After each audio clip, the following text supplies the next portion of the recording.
to that. So to get out of the mines, we one time was in a ranch up there, or a farm, I guess, and we had to get down to the other side. It was quite a ways. So the only way we figured we'd get down through the minefield, we got a horse out of the farm, and we started throwing rocks at the horse and chased him through the field. And then we walked down on all the footprints that the horse made. So we didn't hit no mines. So we thought that was pretty interesting to do that. Sounds like you had plenty of adventures. Well, there's all kinds of stuff that happened. Yeah, there was some of it interesting. I don't remember them. Mm-hmm. Were those kind of the fun times doing those kinds of adventures, or? We didn't. I don't really remember having too many fun times with her at all. Because most of the time you was kept in camp. You know, you didn't get to go to town. They kept you out of the towns. Mm-hmm. So, you obviously were in the war for, a good long time and saw plenty of frontline action and various different jobs. So, how was it when World War II ended for you? Well, I wasn't over there when I finally got on a hospital ship in just before D-Day. I was coming home, and I think D-Day happened when I was on the hospital ship coming home. And then they put us on a troop train, and took us all the way back from Brooklyn to Sacramento. And then I was sent up to Camp White there, and then I was discharged there because I was wounded, and they sent me on down to Santa Barbara to the hospital there. And I got there, I found out my mother was a dietitian cook in the hospital there. It was very unusual. A little bit of a surprise coming home. Oh, yeah, so I had 6 years in then, and I stayed out 4 years to 1944. And then I got married in 48, I mean, and I got married in 47. So in 48 I went back in the service again. There was not much doing then. I was a power lineman for Edison Company. So I told the wife I'm going back in. I just had my daughter was just born. She was about not quite a year old or something when I went back in the service, and it was pretty tough on the wife for a while. Mm-hmm. So I made the decision to go back in, and I'm glad I did, because now the decision was good to complete my 20 years service, because it's good on my medical thing. And mm-hmm. Was it hard to leave your wife for the Army, though? Oh yeah, she had my son. I have one son and one daughter. Son is 50 years old, and the daughter is no, I guess he was born in 51, and she was born in 48. And he was born in Tokyo, under the occupation, and she was born in Santa Barbara. Was it at all hard to readjust to civilian life while you were there? No, I did not. Me, I didn't. I went back into fine. Went right back into doing what I was doing, same job. I was an antenna builder in that service, and, when I got back out of the war. Built like these big antennas and stuff. Yeah. See, I was a foreman down there at Dixon on them big radio towers. Were there any big changes while you were at war within kind of your family or friend group? No, not that I know of. No, I don't think so. You mentioned earlier that you got injured a couple times. What was that experience like?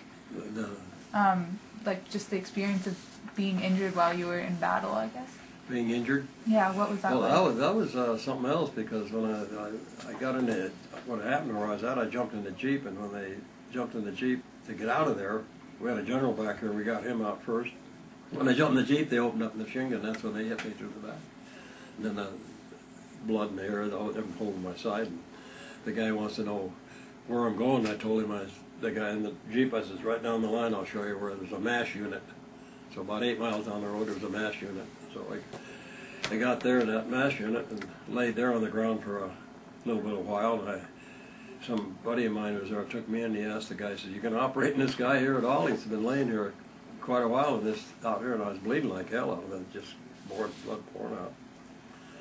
And he says, no, the guy there says, oh, we thought that was a German guy living there. He says, no, that's not. So I was under the operation for a long time, I guess 6 hours or better or something, because my whole rib was torn out, the lung was torn out. Everything's just pouring out. I'm holding it like this to keep the blood from pouring out. Wow.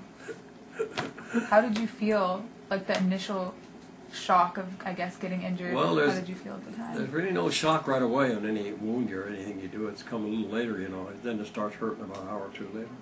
So then they're operating on me, and the blood builds up between the lung and the lung wall, the whole pools of it, and they got to take that out.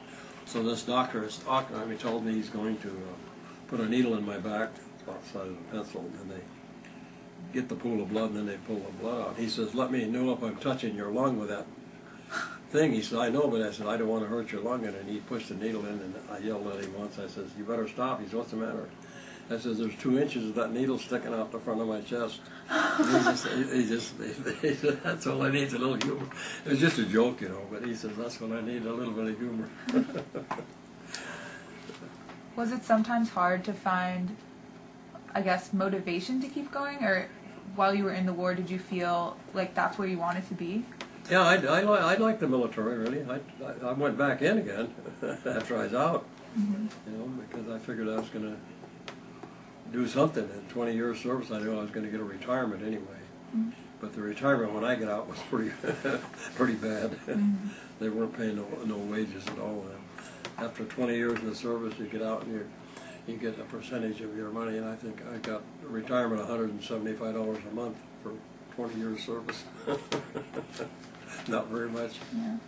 Did you ever have moments at all where you felt like when you got injured or anything, where you felt like you wanted to be home again? Or I know I never did, really. I was just happy just running all over the place, you know. It just, and the home was still a lot of people there, and they were having a problem. And we sat at home all during the Depression, you know, which was pretty bad. There was nothing, nobody working, no money in the house. And you get food every day, every week from the support of the people that put food banks that put out food. And we were feeding 10 children and 2 adults, so it was pretty rough. Yeah. When you went into the war, were you expecting? What were you kind of expecting it to be like? I really didn't know. I really didn't know. I'd never been in the service or anything before, so I was just. The only reason I went in is like I told my mother is so they have one less mouth to feed at the house. Had you heard anything about war before you went in? No. No. Not a thing. I never even thought about it. Yeah. In fact, before that, I was in what they call a CCC camp, Civilian Conservation Corporation, which you've heard of it probably. They're up into the hills, and these guys, they got them now too, the CCC camp, and they do all the work up in the hills, like clearing the trails and the brush out like that, and putting out fires and things like this. You said you got injured twice. Is that true? Did what? Did you get injured twice? Yeah, during your time? yeah. The second time I was they were gonna give me a Purple Heart, and I told them I already had one, so I didn't accept it. I could have got 2 of them if I wanted, but I just told them no, I had to go back. It was carrying people that were wounded more than me into the MASH tent because we were just got under fire up there on Anzio Beachhead. Did you, when you went into the war, you said you didn't really know what to expect. Did you think? Were you afraid of getting injured, or was it just not a thought? No, I didn't. Never thought about it at all, really. Yeah.